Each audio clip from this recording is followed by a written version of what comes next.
This video is going to be a little bit sad, so if you don't want to watch a sad video, I would say maybe save it for later or skip it, because the topic is friendship.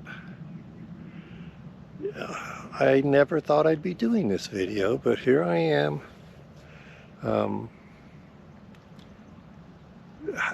Got broadsided by this one because when you're in a sticks and bricks, you've got friends.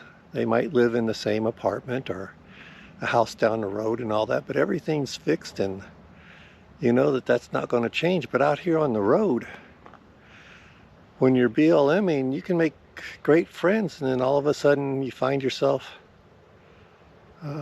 going in different directions, and that happened to me last night. I got here in this BLM area about the beginning of April, and I met two people, Emmett and Chris.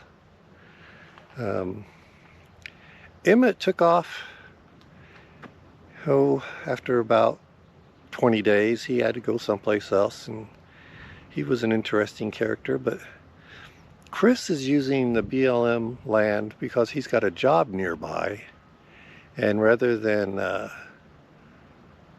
spending the money that this business gave him to stay in a hotel, he came out here and is staying at the BLM land and taking the hotel money and just saving it, for early retirement. Well, I met Chris and we just started hanging out together, and he'd come back from work and we'd talk about everything under the sun, and watch the sunset and take a look at the lake, and just almost like a lot of philosophy stuff. And eventually we got to you've seen his camper top in some of my other videos, because he's got one of those that fits on the back of a truck, and then you can kind of drive out from under it and leave it. So what we decided to do was, because it's BLM, there are no slabs or anything for you to park on. You can just park wherever you want, and we decided, why not take one of these parking areas and use it together. And that way, during the day, while he's at work, I can kind of keep an eye on his camper top. And then by his camper top being there, we can keep the one site, like this one up on top of this mountain. We can keep a site, or every 14 days we'd move together, and that site would be there because his camper would be there, and I could go into town and things like that and come back and still have the site. Well, worked out really well. We ended up moving from site to site together, and you take it for granted. But then what happened was, yesterday he had to find a new place. His work sent him to a new town, and it was just one of these overnight things where, boom, he was the only person qualified enough to do the job, so he had to take off. And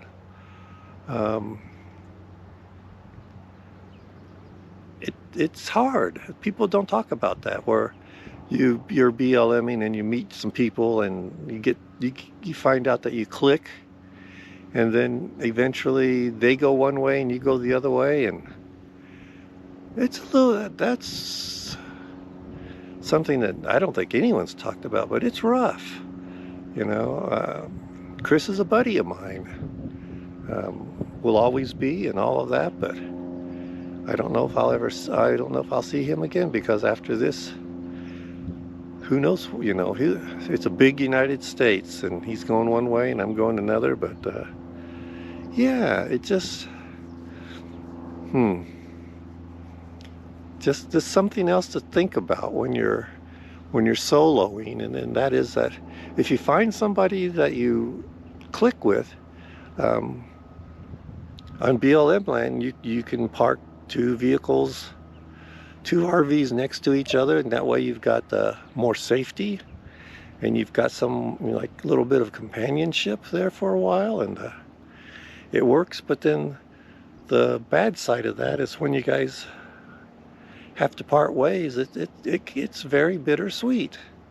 And you know, I just wanted to post this one to let you know that, man, the friendships are deeper, and the separations are more painful. Here's a picture of Chris and I, just to show you guys, you know, who he is and all that. But yeah, it's just, this is a strange one. It's hard to express the gratitude I've had for having Chris be a friend, with the sadness of seeing him gone. So you guys are gonna feel this one too, and I'm sure this isn't the first or last time this is gonna happen to me. But you know, I'll keep posting if you keep watching. Thank you very much.